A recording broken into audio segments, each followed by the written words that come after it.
অনেকেই প্রশ্ন করে, হুজুর নামাজ না পড়লে রোজা হবে কিনা?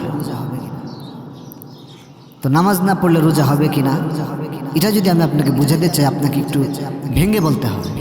ভাইরা আমার, দেখেন, সকাল থেকে একবারে সন্ধ্যা পর্যন্ত সারাদিন না খাই না, খাবার থেকে বিরত, পানাহার থেকে বিরত, স্ত্রী সহবাস থেকে বিরত, আর অনেক অনেক কাজ থেকে বিরত। কারণ একটাই, আমরা রোজা আমাদের জন্য আল্লাহ তাআলা ফরজ করেছেন।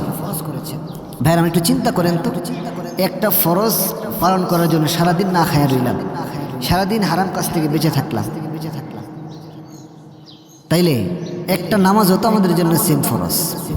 এই ফরজটা আদায় করতে হলে তো 10 মিনিট সময় লাগবে। সারাদিনে যদি আমরা একটা ফরজ আদায় করার জন্য চেষ্টা করি, লেগে থাকি, তাই 10 মিনিট লাগে একটা ফরজ আমরা কেন ছেড়ে দেব?